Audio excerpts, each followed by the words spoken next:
In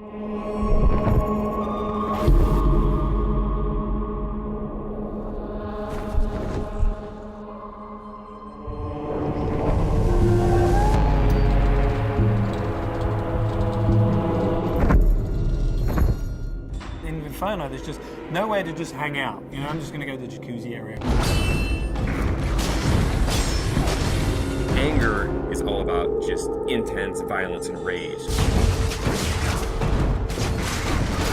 Everything in the world is against you. Cutting limbs off, heads are coming off. Boom, boom, boom.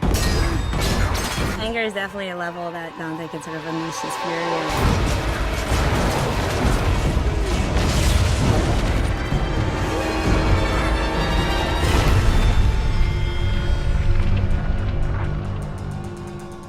Second-to-second gameplay experiences is really where Dante's Inferno pays off. We have a combination of a multiple set of weapons. We've got Death Scythe, which is your big, powerful melee weapon. We've got the Holy Cross that shoots holy magic, and it's a range attack, it's a stun attack. You can do a lot of things with that.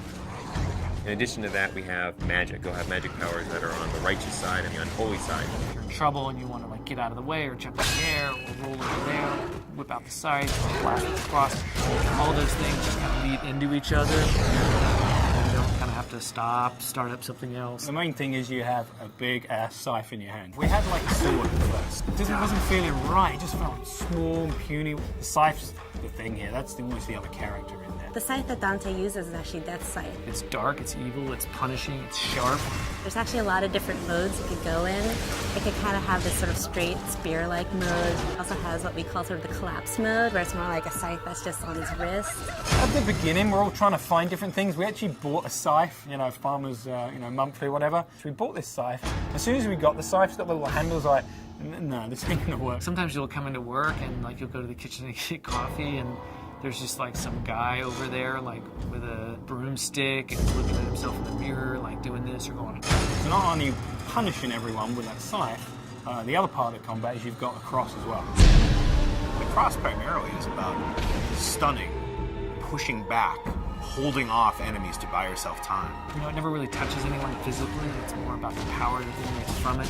It's a little bit more about crowd control. I kind of liken it to sort of like the Force in Star Wars. It's really used as a great way to either set up a combo or a way to hold them in place while you then beat the shit out of them with the scythe. We really leave it open to the player whether they want to go sort of all in on the holy powers, whether they want to go all in on the scythe powers, or do a mix of both. There's kind of a reason that Dante's got these two weapons, kind of yin and yang. You know, they're dualistic, and that plays out in not just the combat, but in the story as well.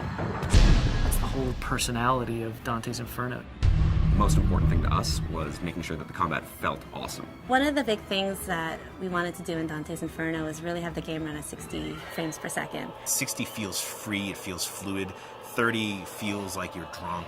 I mean, we did some tests, you know, where we took 30 and we took 60. You can totally tell the difference. As soon as you go to 60, you just see the flow, you see the trails, the scythes leaving behind, just the smoothness.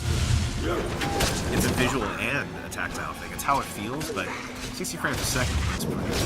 Especially with all the great effects we got going on in the game now. Sassy. By the time you get to anger, you're kicking some ass, but don't get too comfortable, because pretty soon the shit's really gonna go down. Going into anger, which is really combat focused, and you're really gonna test your skills in that arena. Then you're gonna go into heresy, which I think will make you think about certain things that you may not normally think about in a video game. Dante starts to go wild.